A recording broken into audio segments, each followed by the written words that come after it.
కాంగ్రెస్ ప్రభుత్వ వైఖరిని నిరసిస్తూ గులాబీ పార్టీ శ్రేణులు మహాపాదయాత్రకు పూనుకున్నారు. పెద్దపల్లి జిల్లా గోదావరికని పట్టణ శివారు గోదావరి నది నుంచి బీఆర్ఎస్ పార్టీ ఆధ్వర్యంలో మహాపాదయాత్రను ప్రారంభించారు. ఈ సందర్భంగా పార్టీ జిల్లా అధ్యక్షుడు కోరుకంటి చందర్, మాజీ మంత్రి కొప్పుల ఈశ్వర్, మాజీ ఎమ్మెల్యేలు పుట్ట మధుకర్, నడిపల్లి దివాకర్ రావు పాల్గొని గోదావరి నది వద్ద కొబ్బరికాయ కొట్టి పూజలు చేశారు. అనంతరం బీఆర్ఎస్ పార్టీ నాయకులు, కార్యకర్తలు పెద్ద ఎత్తున పాదయాత్రను కొనసాగించారు. 6 రోజుల పాటు కొనసాగి పాదయాత్ర చివరి రోజు ఎర్రవెల్లి చేరుకొని మాజీ సీఎం కేసీఆర్ ను కలవనున్నట్లు పార్టీ శ్రేణులు పేర్కొన్నారు. ఈ సందర్భంగా పార్టీ జిల్లా అధ్యక్షులు కోరుకంటి చందర్ మాట్లాడుతూ, తెలంగాణ రాష్ట్ర సాధనతో పాటు మాజీ సీఎం కేసీఆర్ రాష్ట్రాన్ని జల సిరులతో సస్యశ్యామలం చేశారని అన్నారు. కాంగ్రెస్ పార్టీ దుర్మార్గపు పాలనలో ప్రజలు హరిగోస పడుతున్నారని అన్నారు. ప్రభుత్వ వైఫల్యాలను ఎండగడుతూ 180 కిలోమీటర్లు పాదయాత్ర చేస్తామన్నారు.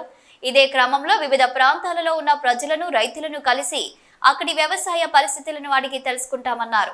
నుండి ఈరోజు మరి ఒక ఉద్యమము ప్రారంభమైంది.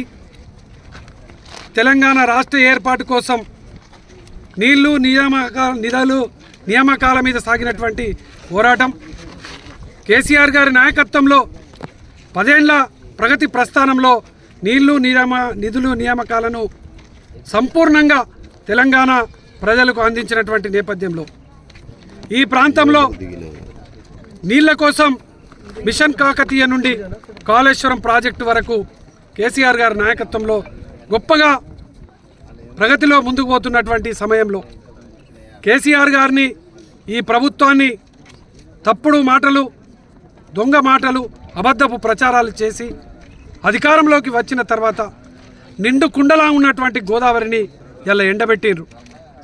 ఆనాడు ఎన్నికల సమయంలో కాళేశ్వరం మీద ఒక అబద్ధం ఆడి ఆ అబద్ధాన్ని నిజం చేయడం కోసం ఇలా 100 అబద్ధాలు ఆడుతున్నారు. కాళేశ్వరం ప్రాజెక్టులో నీళ్లు నిలపడానికి అవకాశం ఉన్నా కూడా సముద్రంలో నీళ్లకు వదులుతూ ఉన్నారు. ఇటువంటి పరిస్థితులలో ఈ ప్రాంతంలో ఉన్నటువంటి తాగడానికి నీళ్లు లేక, సాగు భూమికి నీళ్లు లేక ఇలా పొలాలన్నీ ఎండిపోతున్నాయి.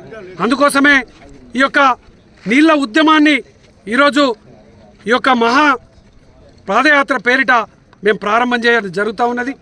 ఈ యొక్క ప్రాంతంలో ఉన్నటువంటి గ్రామాలకు వెళ్ళి ఈ ప్రాంతంలో ఉన్నటువంటి ప్రజలకు అందరికీ కూడా తెలంగాణ రాష్ట్రం ఏర్పడ్డ తర్వాత కాళేశ్వరం ప్రాజెక్టు నిర్మాణం చేసి కేసీఆర్ గారు ఎంత గొప్పగా కాళేశ్వరం ప్రాజెక్టు నిర్మాణం చేసి నిండుకుండలా గోదావరి నింపిండు అనేటువంటి విషయాలను ప్రజలకు వివరిస్తూ, కాంగ్రెస్ ప్రభుత్వం వచ్చిన తర్వాత గోదావరి ఏ విధంగా ఎండిపోయింది, ఇలా గోదావరిలో ఉన్నటువంటి పరిస్థితులను వివరిస్తూ, ఈ యొక్క గోదావరిలో కాళేశ్వరం ప్రాజెక్టు కేసీఆర్ గారి నాయకత్వంలో నిండుకుండలా ఏ విధంగా అయితే ఉన్నదో, ఇప్పుడు ఈ యొక్క ప్రభుత్వం వెంటనే మళ్ళీ కాళేశ్వరం ప్రాజెక్టులో నీళ్లు నిలపాలని డిమాండ్ చేస్తూ ఈ యొక్క పాదయాత్ర నిర్వహణ జరుగుతూ ఉన్నది.